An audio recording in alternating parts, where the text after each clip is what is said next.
Hello friends, I am Shashi Mohan Rawat in front of you. Today we will understand the further lines of the poem A Thing of Beauty written by John Keats. Some lines we have already done in previous video and I hope you would understand these lines. Now I am going for further lines. And such are daffodils with the green world they live in, and killer rills that for themselves a cooling covert make against the hot season. The mid forest break rich with the sprinkling of fair musk rose blooms. अब देखिए क्या कह रहा है कवि, जो kids वो कहना चाह रहे हैं एंड सच आर डैफोडिल्स. ये जो डैफोडिल्स हैं, डैफोडिल्स जगह जो फूल होता है ये थोड़ा ऊंचाई वाले स्तरों में होता है. और डैफोडिल्स नाम की कविता विलियम वर्ड्सवर्थ ने भी लिखी है. अगर आप आगे जाके लिटरेचर पढ़ेंगे तो आप इस कविता को भी जरूर पढ़ेंगे. तो and such are daffodils with the green world they live in. ये जो डैफोडिल्स के फूल हैं जो कौन सी दुनिया में पलते हैं, बड़े होते हैं और रहते हैं, वो रहते हैं हरी भरी दुनिया में. हरी भरी दुनिया से मतलब है प्रकृति से और आपके ग्रीन फॉरेस्ट से, नेचर से. तो ये जो डैफोडिल्स के फूल हैं ये जो कि क्या होते हैं ग्रीन फॉरेस्ट में या नेचर में फलते और फूलते हैं. ठीक है, वो जो फूल है वो भी क्या कर रहे हैं, प्रकृति को क्या कर रहे हैं, ब्यूटीफुल बना रहे हैं, सुंदर बना रहे हैं. और ये जो डैफोडिल्स के फूल हैं ये भी थिंग्स ऑफ ब्यूटी है, ये भी ब्यूटी ऑफ नेचर है. और ये क्या कर रहे हैं, प्रकृति की सुंदरता को और ज्यादा बढ़ा रहे हैं. And killer reels that for themselves A cooling covert make against the hot season. अब क्या कह रहा हूं, एंड और पानी जो अपने लिए क्या करता है, छोटी छोटी क्या बनाता है, घाटियां बनाता है, रास्ते बना लेता है ताकि वो क्या रह सके, ठंडे रह सके. Cooling covert make against the hot season. क्यों बनाता है अपने लिए, कूलिंग कवर्ट, कवर्ट का मतलब होता है शेल्टर, अपने लिए एक शेल्टर बनाता है. क्यों बनाता है, ताकि वो क्या रह सके, ठंडे रह सके. कब, अगेंस्ट द हॉट सीजन. जो आपका क्या होता है, गर्मियों का सीजन होता है उसमें वो क्या रह सके, ठंडे रह सके. तो जो ठंडा पानी होता है वो भी अपने लिए क्या बनाता है, इस प्रकृति में अपने लिए रास्ता बनाता है. और उन रास्तों में बनाते हुए अपने लिए क्या बनाता है, एक शेल्टर बनाता है ताकि वो क्या हो सके, ठंडा रह सके, जो उनका स्वभाव है. और उस ठंडक को वो क्या कर सके, बरकरार रख सके, ताकि जब गर्मियों का सीजन आएगा तो उनका जो पानी है वो वाष्पित होकर वायुमंडल में न चला जाए. तो उनका जो पानी है वो उन्हीं के पास रहे और लगातार और सतत रूप से बहते रहे. इसके लिए जो नदियां हैं या जो पानी है या जो पानी की धारा है या जो वर्षा का पानी है वो अपने लिए क्या बना देता है, एक क्या रास्ता बनाता है, एक शेल्टर तैयार करता है. जैसे नदियां होती थोड़ी गहराई में बहती हैं, गधेरे होते हैं थोड़ा गहराई में बहते हैं, थोड़ा अपने लिए एक स्थान बनाते हैं जहां उनका पानी ठंडा रह सके और वो अपने प्रभाव को निरंतर बनाए रख सके. तो कवि ने इसको भी क्या माना है कि ये भी क्या है, एक नेचर की ब्यूटी है, ये भी एक ब्यूटीफुल जो वो नेचर है, ठीक है, उसको दर्शाता है. अगली लाइन में कह रहे हैं the mid forest brake rich with sprinkling of fair musk rose blooms.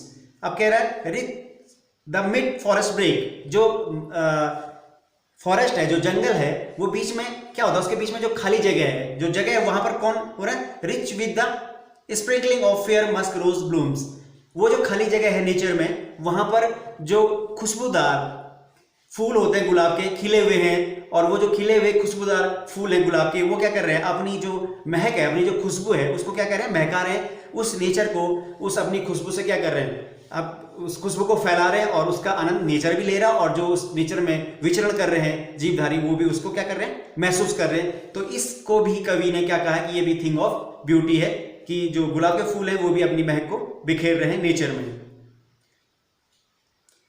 And such too is the grandeur of the dooms we have imagine for the mighty dead. All lovely tales that we have heard to read, an endless fountain of immortal drink pouring up to us from heaven's brink. अब देखिए, and such too is मतलब ये सब के होने के बावजूद और ये सब जो चीजें हैं, grandeur of the dooms, grandeur का मतलब होता है glorious, glorious कह सकते हैं आप, ठीक है, महान, जिनको आप कह सकते हैं, लोगों से कह सकते हैं, चीजों से कह सकते हैं. of the dooms, dooms का मतलब होता है डेथ ऑफ ग्रेट पीपुल, जो महान लोगों की मृत्यु होती है उसे कह सकते हैं क्या, डूम्स. तो ये जो महान लोगों की क्या होती है, एक महान मृत्यु होती है.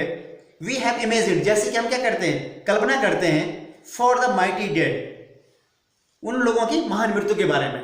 तो जो महान लोगों की महान मृत्यु होती है, जैसे कि हम कल्पना करते हैं उनकी महान मृत्यु के बारे में. All lovely tales that we have heard or read. इन जितनी भी हमने जो कहानियां सुनी है, जो हमने पहले सुनी है, जो हमने पहले पढ़ी हैं, ये सब की सब क्या है? An endless fountain of immortal drink. ये सब की सब चीजें हमारे लिए क्या है? ऐसी कहानियां हैं जो कभी समाप्त नहीं होने वाली हैं। और ये क्या करती हैं? ये endless fountain of immortal drink, ये कहानियां हमारे लिए क्या है? एक उस अमृत के समान है जो कभी भी समाप्त नहीं होगा। इमोर्टल ड्रिंक का मतलब क्या? इमोर्टल का मतलब क्या होता है? अमृत, जो क्या नहीं है, मॉडल नहीं है, जो शाश्वत हमेशा रहेगा। ड्रिंक का मतलब पेय, तो इमोर्टल ड्रिंक का मतलब आपका अमृत। तो अमृत जो है, अमृत किसको कहा गया है? जो आपने पीछे पढ़ा, जो थिंग ऑफ ब्यूटी कहा, जो ब्यूटी ऑफ नेचर में जो जो चीजों का डिस्क्रिप्शन किया गया है, वो सब चीजें क्या कहलाई जाएंगी? ये एक ऐसी कहानियों के रूप में हमारे सामने प्रस्तुत होंगी जो कि क्या होंगी? एक स्वर्ग की क्या कहलाएंगी? धारा के रूप में हमारे सामने क्या आएंगी और ये स्वर्ग के किनारे से हमारे पास भेजी जाएंगी। जैसे यहाँ पे कह रहे हैं and endless fountain of immortal drink. ये सब कहानियां क्या होंगी? कभी समाप्त ना होने वाले ड्रिंक के रूप में होंगी, मतलब कभी ना समाप्त होने वाले किसके रूप में होंगे? अमृत के रूप में होंगी।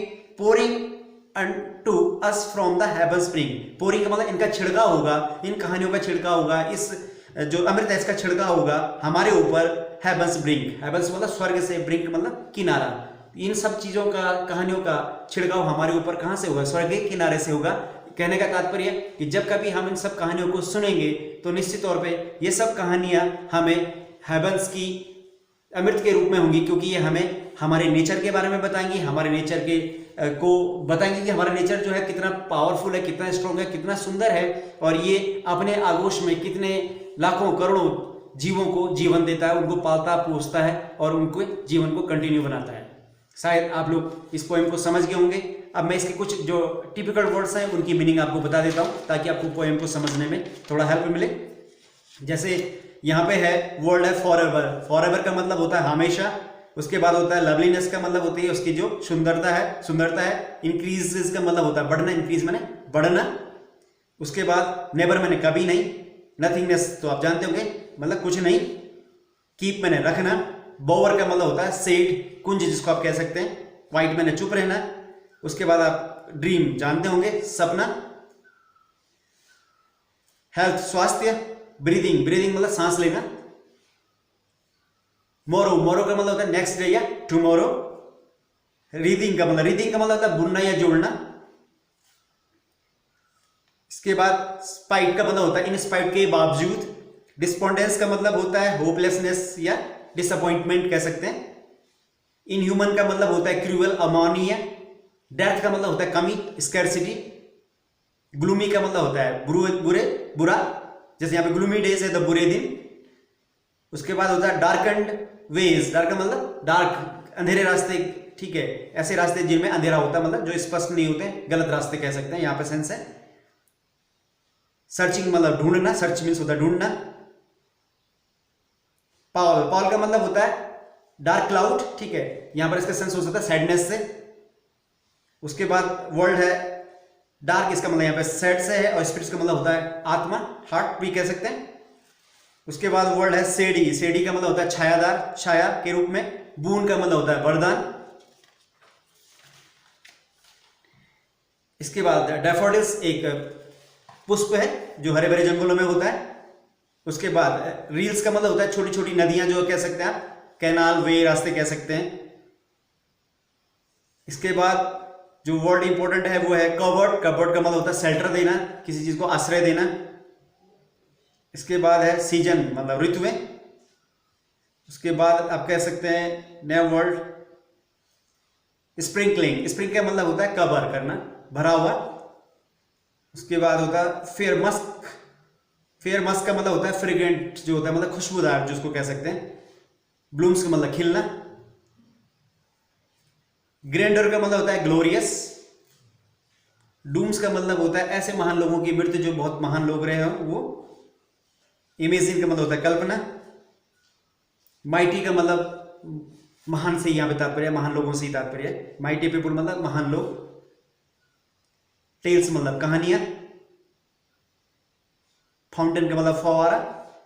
इमोर्टल का मतलब अमृत, जो अमृत जिसको कह सकते हैं, मतलब जो चीज कभी भी क्या नहीं होती है, समाप्त नहीं होती है, मरती नहीं है।